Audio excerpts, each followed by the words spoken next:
ETV ప్రేక్షకులకి నమస్కారం. Triple detergent soap శుభమస్తు కార్యక్రమానికి స్వాగతం. ఈనాడు శుభమస్తు కార్యక్రమంలోని గ్రహఫల వంశంలో గ్రహాల యొక్క స్థితిగతులు, వాటి యొక్క శుభాశుభ ఫలితాల గురించి పరిశీలిద్దాం. అలాగే ఈరోజు 12 రాసుల వారికి ఏ సంఖ్యలు కలిసి వస్తాయి, రంగుల యొక్క దిక్కుల యొక్క ప్రాధాన్యత, ఏ దేవతల్ని పూజించాలి, ఏ కార్యక్రమాలు ఏ రాసుల వారు చేపట్టాలి అనేటువంటి అంశాలతో పాటు కార్తీక వనభోజనం యొక్క ప్రత్యేకత ఏమిటి, ఇది ఆచరించడం ద్వారా ఎటువంటి పరమార్థం ఉందో ఈనాటి ఆంతర్యంలో పరిశీలిద్దాం. శ్రీ విజయనామ సంవత్సరం, కార్తీక మాసం, దక్షిణాయనం, శరదృతువు. ఈరోజు కార్తీక శుద్ధ పంచమి, అనంతరం షష్ఠి. ఈ పంచమ తిథి మంచి కార్యక్రమాలకి పనిచేస్తుంది. షష్ఠి తిథిలో చేసేటువంటి సుబ్రహ్మణ్య స్వామి యొక్క అభిషేకం నాగదోషాలని పోగొడుతుంది. ఇక ఈరోజు వారం భృగువారం లేదా శుక్రవారం. ఈరోజు నూతన వస్త్రధారణ ఆనందాన్ని కలిగిస్తుంది, స్థిరమైనటువంటి ఐశ్వర్యాన్ని కలిగిస్తుంది. ఇక నక్షత్రం పూర్వాషాఢ నక్షత్రం, ఇది శుక్రుడు యొక్క నక్షత్రం, శుక్రవారం కావటం విశేషం. అలాగే ఈ పూర్వాషాఢ నక్షత్రంలో 3వ పాదంలో పుట్టినట్టయితే దోషం లేదు, 1, 2, 4 పాదాల్లో పుట్టినట్టయితే స్వల్ప దోషం. ఈ దోష నివృత్తికై ఏకాదశ పూర్వక రుద్రాభిషేకం బాగా ఉపకరిస్తుంది. ఇక ఈరోజు పూర్వాషాఢ నక్షత్రంలో పుట్టేటువంటి వారికి శుక్ర మహాదశతోటి ప్రారంభమవుతుంది. ఇక ఈరోజు 12 రాశుల వారికి ఏర్పడేటువంటి శుభాశుభ ఫలితాన్ని పరిశీలిద్దాం. ముందుగా మేషరాశి. ఈరోజు మేషరాశి వారిని పరిశీలించినట్టయితే ప్రతికూల ప్రభావంతో కూడినటువంటి పరిస్థితుల్ని ఎదుర్కొనేటువంటి శక్తి సామర్థ్యాలు కలిగి ఉంటారు. చేపట్టేటువంటి కార్యక్రమాల్లో ఆశించినటువంటి ఫలితాలని ఆలస్యంగానైనా పొందగలుగుతారు. వృత్తిపరమైన, వ్యాపారపరమైనటువంటి, ఉద్యోగ సంబంధిత వ్యవహారాల్లో ఏర్పడినటువంటి సమస్యలకు పరిష్కారాలు మెల్లమెల్లగా లభిస్తాయి. చేపట్టేటువంటి కార్యక్రమాలపై ఆత్మవిశ్వాసాన్ని పెంపొందింప చేసుకునేటువంటి అనుకూలత కూడా పెంపొందింప చేసుకోగలుగుతారు. స్త్రీలు శుభవార్తలు వింటారు. కుటుంబ బాధ్యతలు బాగా పెరుగుతాయి. ఈ రోజు మీ అదృష్ట సంఖ్య 2. తెలుపు వర్ణం ప్రశాంతతని పెంచుతుంది. తూర్పు దిక్కు ప్రయాణాలు శుభకరం. అనుకూల దైవం శ్రీ మహాలక్ష్మి. ఈ రోజు మీరు మహాలక్ష్మి అమ్మవారిని దర్శించడం, నమస్కరించడం, పూజించడం వంటి ఉత్తమ చర్యలు ఆర్థిక పరమైనటువంటి చిక్కుల్ని దూరం చేస్తుంది, ఆర్థిక అభివృద్ధికి దోహదపడుతుంది. నూతన వ్యాపార ఒప్పందాలు ఈ రోజు మీకు లాభిస్తాయి. ఈ రోజు వృషభ రాశి వారిని పరిశీలించినట్టయితే ఆకస్మిక అనుకూల మార్పులు ఆనందాన్ని కలిగిస్తాయి. ఆర్థిక పరమైనటువంటి వ్యవహారాల్లో చిరు సమస్యలు ఉన్నప్పటికీ నెగ్గుకు రాగలుగుతారు. ప్రయాణాల విషయంలో జాగ్రత్తలు పాటించాలి. వృత్తిపరమైనటువంటి అనుకూలతకే చేపట్టేటువంటి కార్యక్రమాలు కొనసాగించగలుగుతారు. వ్యాపార ప్రతిబంధకాలను తొలగించుకునేటువంటి శక్తి కూడా లభిస్తుంది. నూతన కార్యక్రమాలు గృహరీత్యా ఏర్పడతాయి. ఈ రోజు మీ అదృష్ట సంఖ్య 2. తెలుపు వర్ణం ప్రశాంతతని పెంచుతుంది. తూర్పు దిక్కు ప్రయాణాలు శుభకరం. అనుకూల దైవం శ్రీ లక్ష్మీ నరసింహస్వామి. ఈ రోజు మీరు లక్ష్మీ నరసింహస్వామిని దర్శించటం, నమస్కరించటం, పూజించడం వంటి ఉత్తమ చర్యలు గ్రహ అతి ప్రతికూలతని దూరం చేస్తుంది. ముఖ్యంగా అష్టమ స్థితిలో ఉండేటువంటి చంద్రుడి ద్వారా ఏర్పడేటువంటి విపత్కర పరిస్థితుల్ని దూరం చేస్తుంది, ఆనందాన్ని కలిగిస్తుంది. ఆకస్మిక విజయాలు తోడవుతాయి. గృహ సంబంధిత కార్యక్రమాలు ఈ రోజు మీకు లాభిస్తాయి. ఈ రోజు మిథున రాశి వారిని పరిశీలించినట్టయితే సత్సంబంధాలు అన్ని రంగాల వారికి కూడా చేకూరుతాయి. చేపట్టేటువంటి కార్యక్రమాల్లో ప్రోత్సాహం లభిస్తుంది. శారీరక ఆరోగ్యంలో ప్రతికూల మార్పులు కూడా ఏర్పడతాయి. ఆరోగ్య ఖర్చులు ఉక్కిరిబిక్కిరి చేస్తాయి. చేపట్టేటువంటి కార్యక్రమాల్లో ప్రోత్సాహం ఉన్నప్పటికీ ఆలస్యంగా విజయాల్ని సాధించగలుగుతారు. వృత్తిపరమైనటువంటి వ్యాపార, ఉద్యోగ సంబంధిత వ్యవహారాల్లో కీలక బాధ్యతలు వహించాల్సినటువంటి ఆవశ్యకత చోటు చేసుకుంటుంది. ఆరోగ్య విషయంలో జాగ్రత్తలు పాటించాలి. కుటుంబ వ్యవహారాల్లో ఏర్పడినటువంటి అనిశ్చితిని తొలగించడానికి చేపట్టేటువంటి ప్రయత్నాలు లాభిస్తాయి. ఈ రోజు మీ అదృష్ట సంఖ్య 5. ఆకుపచ్చ వర్ణం రక్షణకి తోడ్పడుతుంది. ఉత్తర దిక్కు ప్రయాణాలు శుభకరం. అనుకూల దైవం ఈశ్వరుడు. ఈ రోజు మీరు శివాలయాన్ని దర్శించడం, ఈశ్వరుడికి అభిషేకాదులు నిర్వహించడం వంటి కార్యక్రమాలు మానసిక ప్రోత్సాహాన్ని పెంపొందింపచేస్తుంది, ఆందోళనకర పరిస్థితుల్ని దూరం చేస్తుంది. కోర్టు సంబంధిత వ్యవహారాలు, సంభాషణలు, ప్రక్రియలు, లావాదేవీలు ఈ రోజు మీకు లాభిస్తాయి. ఈ రోజు కర్కాటక రాశి వారిని పరిశీలించినట్టయితే కోర్టు సంబంధిత వ్యవహారాల్లో జాగ్రత్తలు పాటించాలి. ఆర్థిక పరమైనటువంటి వ్యవహారాల్లో వ్యయం ఎక్కువగా ఉంటుంది. చేపట్టేటువంటి కార్యక్రమాలపై శ్రద్ధ తగ్గుతుంది. తలనొప్పి సంఘటనలు వ్యాపారీత్యా చోటు చేసుకుంటాయి. వృత్తిపరమైనటువంటి వ్యవహారాల్లో దూకుడు నిర్ణయాల ద్వారా సమస్యల్ని ఆహ్వానిస్తారు కాబట్టి జాగ్రత్తలు వహించాలి. ఉద్యోగ సంబంధిత వ్యవహారాల్లో పొరపాట్లు దొరికేటువంటి సంఘటనలు మనస్తాపాన్ని కలిగిస్తాయి. ఈ రోజు మీ అదృష్ట సంఖ్య 2. తెలుపు వర్ణం ప్రశాంతతని పెంచుతుంది. తూర్పు దిక్కు ప్రయాణాలు శుభకరం. అనుకూల దైవం మహాకాళి. ఈ రోజు మీరు మహాకాళి అమ్మవారిని దర్శించడం, అమ్మవారికి కుంకుమార్చన నిర్వహించడం వంటి కార్యక్రమాలు గ్రహ అతి ప్రతికూలతని దూరం చేస్తుంది, చిరాకు సంఘటనల్ని దూరం చేస్తుంది. విద్యా సంబంధిత పునఃప్రయత్నాలు ఈ రోజు మీకు ఊరట కలిగిస్తాయి. ఈ రోజు సింహరాశి వారిని పరిశీలించినట్టయితే మానసిక వైషమ్యాలు తొలగిపోతాయి. చేపట్టేటువంటి కార్యక్రమాలపై శ్రద్ధ, ఏకాగ్రత వంటివి పెరుగుతాయి. విద్యాపరమైనటువంటి వ్యవహారాల్లో విజయాలు చేజెక్కించుకోగలుగుతారు. స్థిరాస్తి విషయాలు బాగా అనుకూలిస్తాయి. వ్యాపార సంబంధ బాంధవ్యాలు మెరుగవుతాయి. ఆదాయాన్ని పెంపొందింప చేసుకోగలుగుతారు. గృహ విషయాల్లో ఏర్పడినటువంటి అనిశ్చితి తొలగిపోతుంది. ఆనందకర వాతావరణం అన్ని రంగాల వారికి కూడా చేకూరుతుంది. ఆర్థిక బలం ఏర్పడుతుంది. ఈ రోజు మీ అదృష్ట సంఖ్య 2. తెలుపు వర్ణం ప్రశాంతతని పెంచుతుంది. తూర్పు దిక్కు ప్రయాణాలు శుభకరం. అనుకూల దైవం శ్రీ వెంకటేశ్వర స్వామి. ఈ రోజు మీరు వెంకటేశ్వర స్వామిని దర్శించటం, నమస్కరించటం, పూజించటం వంటి ఉత్తమ చర్యలు గ్రహ అతి ప్రతికూలతని దూరం చేస్తుంది. విజయాల్ని ఆహ్వానిస్తుంది. నూతన వాహన కొనుగోళ్లు వంటివి ఈ రోజు మీకు ఆనందాన్ని కలిగిస్తాయి. ఈ రోజు కన్యారాశి వారిని పరిశీలించినట్టయితే ఆనందకర వాతావరణం గృహంలో చోటు చేసుకుంటుంది. వాహన సౌఖ్యం కొనసాగుతుంది. చేపట్టేటువంటి కార్యక్రమాలపై పట్టు బిగించగలుగుతారు. వ్యయం ఎక్కువగా ఉన్నప్పటికీ ఆర్థికపరమైనటువంటి అంశాల్లో మెరుగైనటువంటి మార్పులు చోటు చేసుకుంటాయి. వృత్తిపరమైనటువంటి వ్యాపార సంబంధిత ఉద్యోగ వ్యవహారాల్లో ఆనందకర సంఘటనలు కొనసాగుతాయి. ఆర్థికపరమైనటువంటి వ్యయం ఎక్కువగా ఉన్నప్పటికీ ఆదాయాన్ని కూడా పుంజుకోగలుగుతారు. నూతన స్థిరాస్తి విషయాల్లో ఏర్పడినటువంటి సంకోచాలు వీడిపోతాయి. ఆర్థిక అభివృద్ధికి చేపట్టేటువంటి కార్యక్రమాలు సత్ఫలితాన్ని కలిగిస్తాయి. ఈ రోజు మీ అదృష్ట సంఖ్య 2. తెలుపు వర్ణం ప్రశాంతతని పెంచుతుంది. తూర్పు దిక్కు ప్రయాణాలు శుభకరం. అనుకూల దైవం దక్షిణామూర్తి. ఈ రోజు మీరు దక్షిణామూర్తి స్వామిని దర్శించటం, నమస్కరించటం, పూజించడం వంటి ఉత్తమ చర్యలు గ్రహ అతి ప్రతికూలతని దూరం చేస్తుంది. ముఖ్యంగా ఏలినాటి శని ద్వారా ఏర్పడేటువంటి ఆర్థికపరమైనటువంటి వ్యయాన్ని నియంత్రించగలుగుతారు. సాహస నిర్ణయాలు ఈ రోజు మీకు లాభిస్తాయి. ఈ రోజు తులారాశి వారిని పరిశీలించినట్టయితే ప్రయాణాల్లో సౌఖ్యం కొనసాగుతుంది. చేపట్టేటువంటి కార్యక్రమాలపై ప్రయోజనాల్ని పరిశీలించగలుగుతారు. వృత్తిపరమైనటువంటి వ్యవహారాల్లో ఆదాయ మార్గాల్ని అన్వేషించగలుగుతారు. వ్యాపార విస్తరణలు వంటివి పనికి వస్తాయి.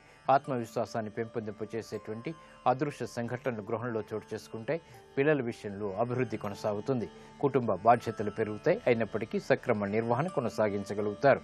ఈ రోజు మీ అదృశ్య సంఖ్య 2. ఆకుపచ్చ వర్ణం రక్షణకి తోడ్పడుతుంది. ఉత్తర దిక్కు ప్రయాణాలు శుభకరం. అనుకూల దైవం ఆంజనేయ స్వామి. ఈ రోజు మీరు ఆంజనేయ స్వామిని దర్శించడం, స్వామిని తమలపాకులతో భక్తితో శ్రద్ధతో పూజించడం ద్వారా మనోధైర్యం పెరుగుతుంది. తద్వారా విజయాలు దగ్గరవుతాయి. ఆధ్యాత్మిక కార్యక్రమాలు ఈ రోజు మీకు శక్తిని కలిగిస్తాయి. ఈ రోజు వృశ్చిక రాశి వారిని పరిశీలించినట్టయితే ఆదాయం పెరుగుతుంది. చేపట్టేటువంటి కార్యక్రమాలపై పట్టు బిగించగలుగుతారు. నూతన కార్యక్రమాల్ని ప్రారంభించగలుగుతారు. వృత్తిలో అభివృద్ధి గోచరిస్తుంది. శారీరక శ్రమ అధికంగా ఉన్నప్పటికీ కార్యాల్లో కార్యసిద్ధి ఆనందాన్ని కలిగిస్తుంది. కుటుంబ సఖ్యత పెరుగుతుంది. విదేశీ వ్యవహారాల్లో కూడా అనుకూలత సాధించుకోగలుగుతారు. గృహ సమ్మేత కార్యక్రమాల్లో చిరు అవమానకర సంఘటనలు ఉన్నప్పటికీ నెట్టుకు రాగలుగుతారు. ఆరోగ్య విషయంలో కూడా ప్రతికూలత ఏర్పడుతుంది. ఈ రోజు మీ అదృష్ట సంఖ్య 1. ఎరుపు వర్ణం ధైర్యాన్ని కలిగిస్తుంది. తూర్పు దిక్కు ప్రయాణాలు శుభకరం. అనుకూల దైవం ఈశ్వరుడు. ఈ రోజు మీరు శివాలయాన్ని దర్శించడం, ఈశ్వరుడికి అభిషేకాదులు నిర్వహించడం వంటి ఉత్తమ చర్యలు గ్రహ అతి ప్రతికూలతను ముఖ్యంగా అష్టమ బృహస్పతి ద్వారా ఏర్పడేటువంటి ప్రతికూల పరిస్థితులను దూరం చేస్తుంది.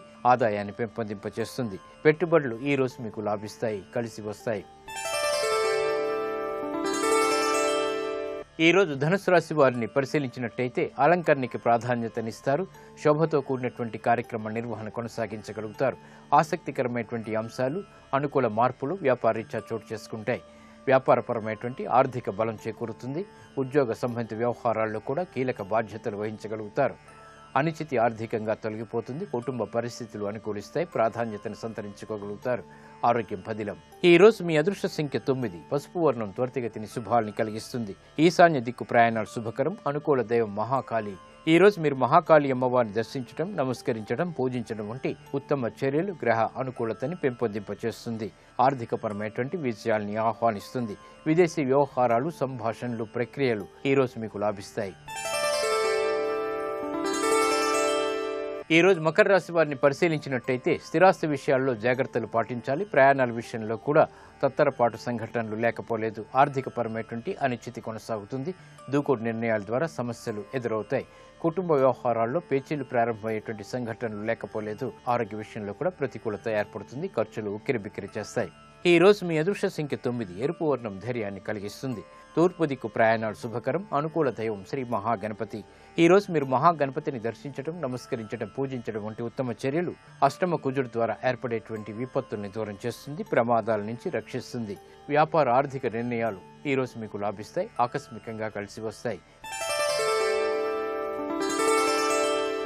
ఈ రోజు కుంభరాశి వారిని పరిశీలించినట్టయితే మానసిక ప్రశాంతత కలిగి ఉంటారు. చేపట్టేటువంటి కార్యక్రమాల్లో ప్రోత్సాహం లభిస్తుంది. నూతన కార్యక్రమాలు గృహరీత్యా చేపట్టగలుగుతారు. వ్యాపార ఒప్పందాలు పనికి వస్తాయి. వ్యవహారాల్లో ఏర్పడినటువంటి పరిస్థితుల్ని, ప్రతికూల పరిస్థితుల్ని అనుకూలంగా మరల్చుకునేటువంటి చర్యలు కూడా బాగా పనికి వస్తాయి. నూతన కార్యక్రమాలు ప్రారంభించగలుగుతారు. వృత్తిలో అభివృద్ధి గోచరిస్తుంది. గృహ విషయాలు అనుకూలం, ప్రయాణాలు సానుకూలం. ఈ రోజు మీ అదృష్ట సంఖ్య 1. ఎరుపు వర్ణం ధైర్యాన్ని కలిగిస్తుంది. తూర్పు దిక్కు ప్రయాణాలు శుభకరం. అనుకూల దైవం శ్రీ మహాలక్ష్మి. ఈ రోజు మీరు మహాలక్ష్మి అమ్మవారిని దర్శించడం, అమ్మవారికి కుంకుమార్చన నిర్వహించడం, శ్రీ సూక్త విధానంతో భక్తితో శ్రద్ధతో చేపట్టేటువంటి పూజలు ఆర్థికపరమైనటువంటి అంశాల్లో అభివృద్ధిని కలిగిస్తుంది. ఆనందకర సంఘటనని త్వరితగతిని ఆహ్వానిస్తుంది. ఆర్థిక నూతన ప్రయత్నాలు ఈ రోజు మీకు లాభిస్తాయి. ఈ రోజు మీనరాశి వారిని పరిశీలించినట్టయితే ఉద్యోగ సంబంధిత వ్యవహారాల్లో ప్రతికూల పరిస్థితులు కొనసాగుతాయి. చేపట్టేటువంటి కార్యక్రమాలపై శ్రద్ధ తగ్గుతుంది. వ్యాపార నిమిత్తమై చేపట్టేటువంటి కార్యక్రమాలు కొంతవరకు ప్రోత్సాహాన్ని కలిగిస్తాయి. నూతన వస్తువుల కొనుగోలు వంటివి ఆనందాన్ని కలిగిస్తాయి. విలువైనటువంటి వస్తువుల ద్వారా ఏర్పడినటువంటి సంకోచాలు వీడిపోతాయి. గృహ సంబంధిత కార్యక్రమాల్లో ఏర్పడినటువంటి పొరపాట్లని గ్రహించగలుగుతారు. ఈ రోజు మీ అదృష్ట సంఖ్య 5. ఆకుపచ్చ వర్ణం రక్షణకి తోడ్పడుతుంది. ఉత్తర దిక్కు ప్రయాణాలు శుభకరం. అనుకూల దైవం శ్రీ మహాగణపతి. ఈ రోజు మీరు మహాగణపతిని దర్శించడం, నమస్కరించడం, పూజించడం వంటి చర్యలు గ్రహ అతి ప్రతికూలతని దూరం చేస్తుంది. ముఖ్యంగా బృహస్పతి, శని, రాహుల్ ద్వారా, రవి ద్వారా ఏర్పడేటువంటి విపత్కర పరిస్థితుల్ని దూరం చేస్తుంది. నూతన కార్యక్రమాలు, కార్యాలు ఈ రోజు మీకు సంతృప్తిని కలిగిస్తాయి.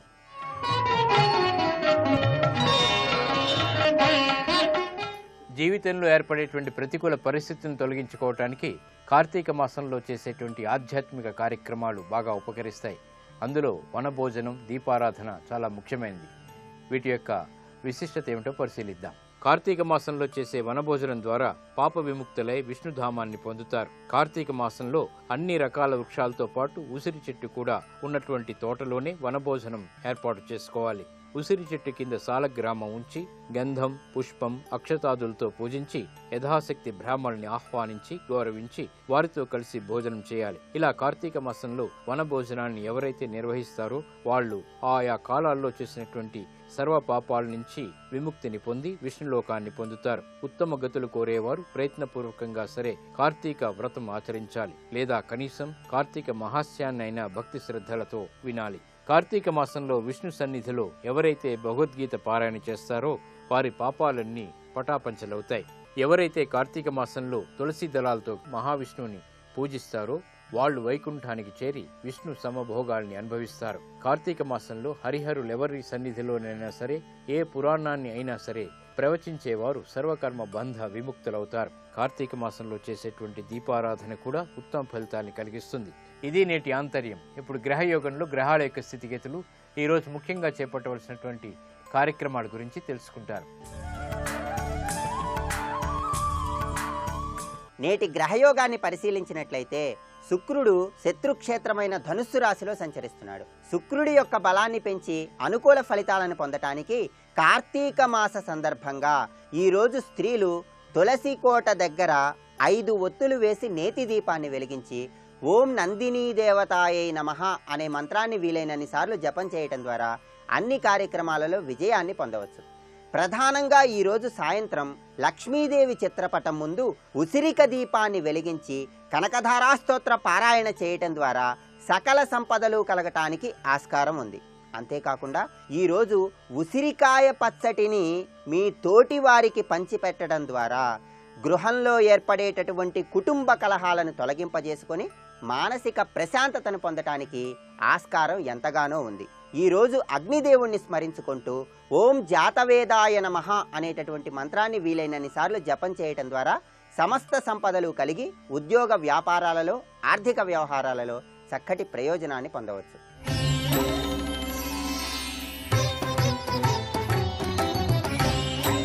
మీరు పనిచేసే చోట ఉద్యోగంలో ప్రమోషన్లు పొంది అత్యున్నత స్థాయికి త్వరగా ఎదగాలంటే దైవబల రీత్యా ఏదైనా పరిష్కార మార్గం ఉందా? శివస్వరూపమైనటువంటి దక్షిణామూర్తి ఆరాధన చేయటం ద్వారా దక్షిణామూర్తి చిత్రపటానికి తుమ్మి పూలతో లేదా మారేడు దళాలతో పూజ చేస్తూ క్షీరాన్నాన్ని నివేదన చేయటం ద్వారా ఉద్యోగ సంబంధమైనటువంటి వ్యవహారాలలో చక్కటి పదోన్నతిని పొందటానికి ఆస్కారం ఎంతగానో ఉంది. ఇవి ఈనాటి గ్రహఫల అంశంలోని విశేషాలు.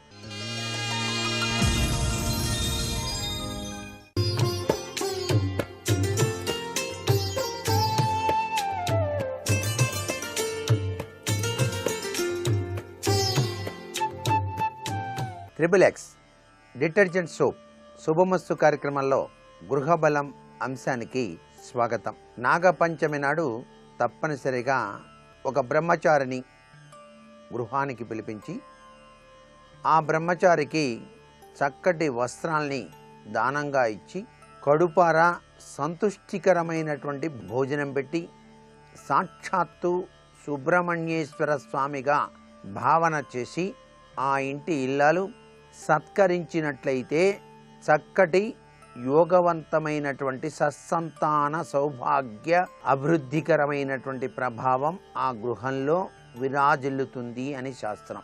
అసలు పుట్టలో పాలు ఎందుకు పోస్తాం అనేటువంటిది కూడా మనం చాలా జాగ్రత్తగా ఆలోచించాలి. మనం గృహాలు కట్టేటప్పుడు కూడా పుట్ట వెలిసినటువంటి ప్రదేశంలో గృహం కట్టరు అనేది ఇక్కడ గుర్తుపెట్టుకోవాలి. ఒక స్థలాన్ని కొనుగోలు చేసినప్పుడు అక్కడ గనక పుట్టలు గనక ఉన్నట్లయితే ఆ స్థలాన్ని కొనుగోలు చేయకపోవటమే చాలా మంచిది.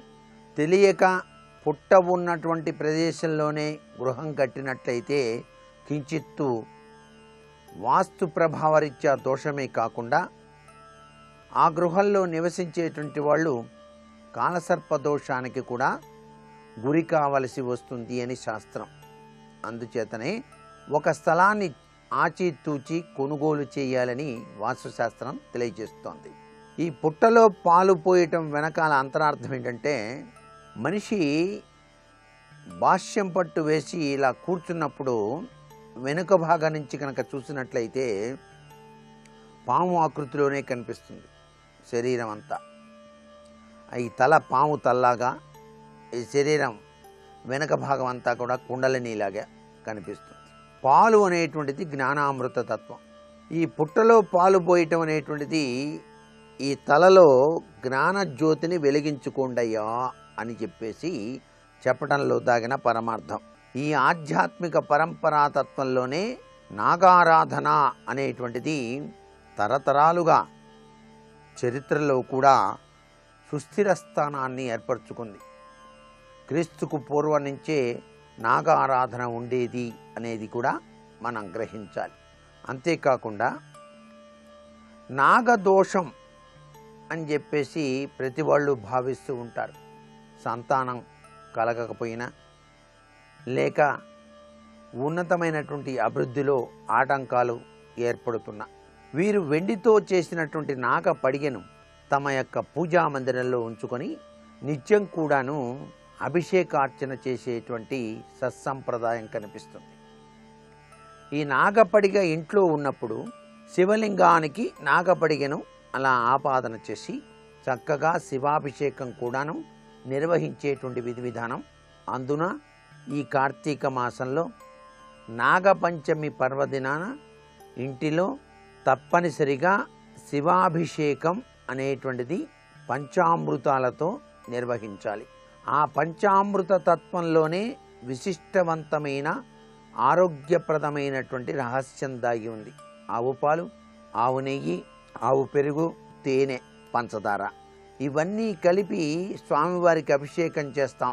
నాగపడికతో కూడి స్వామివారు అలా కూర్చొని ఉన్నారు ఆ యొక్క ఆసనం మీద అని భావిస్తూ ఆ బాణవట్ట నుంచి అభిషేకం చేసినప్పుడు ఆ యొక్క క్షీరము, ఈ పంచామృతాలు అన్నీ కూడాను అలా ప్రసరిస్తూ ఉంటే ఆ అభిషేకానంతరం ఆ పవిత్రవంతమైనటువంటి తీర్థాన్ని గనక స్వీకరణ చేసినట్లయితే ఆరోగ్యం, ఐశ్వర్యం, అదృష్టం ఈ మూడు కూడా ఆ గృహంలో విరాజిల్లుతాయి అని చెప్పేసి శాస్త్రం. శివుని యొక్క మాలిన్యం తీసింది ఎటువంటి పరిస్థితుల్లోనూ తొక్కకుండా గృహంలోనే ఆ మాలిన్యాన్ని అంతా కూడాను ఒక కవర్లో ఉంచి 15 రోజులకు ఒకసారి ఆ కవర్ని నదీ తీర ప్రాంతానికి తీసుకుని వెళ్ళి ఆ నదిలో ఆ మాలిన్యాన్నంతా వదిలివేసేటువంటి లక్షణం అలవాటు చేసుకోవాలి. అంతేగాని ఎక్కడ పడితే అక్కడ పరమేశ్వరుడికి పూజ చేసినటువంటి ఆ యొక్క మారేడు దళాలను, పవిత్రవంతమైన పుష్పాలను చాలా పవిత్ర భావంతోనే వాటిని అలా పదిలించేసి తరువాత నదిలో కానీ బావిలో కానీ తటాకాల వద్ద కానీ వాటిని విసర్జించాలి. ఎవరు తొక్కని చోట వేయటం అనేటువంటిది మాత్రం ప్రతి గృహంలోనూ ప్రతి యజమాని కూడా గ్రహించాల్సినటువంటి ముఖ్యమైనటువంటి విశేషంగా ఇక్కడ చెప్పుకోవాల్సి ఉంది. పూజాది కార్యక్రమాల్లో పాటించవలసిన నియమాల్లో ఇది చాలా విశేషం. వాస్తుశాస్త్రరీత్యా కూడా అనారోగ్యతత్వంలో బాధపడుతున్న వాళ్ళు ఈ నాగపంచమి నాడు పుట్ట దగ్గరకు వెళ్ళి ఆవు పాలు, అరటిపండు, పెసరపప్పు నానవేసింది, చలివిడి ముద్ద ఇవన్నీ తయారు చేసి ఆ పుట్ట దగ్గరికి వెళ్ళి ప్రదక్షిణాలు చేసి చక్కగా పుట్టలో పాలతో సహా అలా సమర్పించి మిగతా ప్రసాదాన్ని ఇంటికి తీసుకుని రావటం. ఆ పుట్టమన్ను తీసుకొచ్చి పిల్లలకు చెవులకి ఆ కంటి పై భాగాన కొద్దిగా అలా రాసి బొట్టుగా పెట్టినట్లయితే ఆ వ్యాధి మటుమాయమైపోతుంది. ఇంత గొప్ప విశ్లేషణ నాగారాధనలో దాగిన పరమ అర్ధలక్షణంగా మనం చెబుతూ ఉంటాం.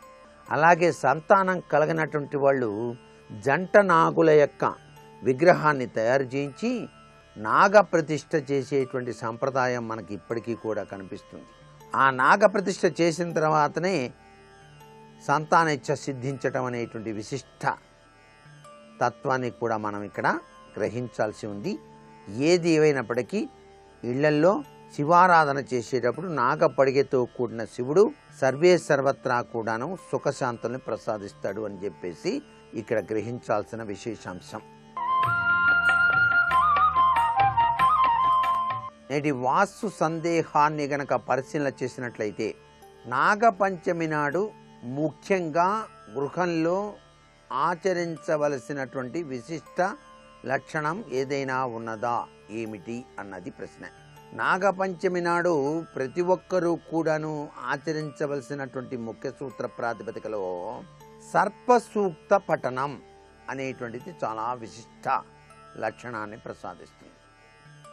ఏ ఇంట అయితే సర్పసూక్తం అనేటువంటిది అభిషేకార్చనతో నిర్వహించబడుతుందో ఆ యొక్క నాగేంద్ర స్వామి పడగకు లేక శివాభిషేకంలోనూ ఆ ఇంట సంపదలు తప్పనిసరిగా తులతూగటానికి ఆ స్వామివారు అనుగ్రహాన్ని ప్రసాదిస్తాడు.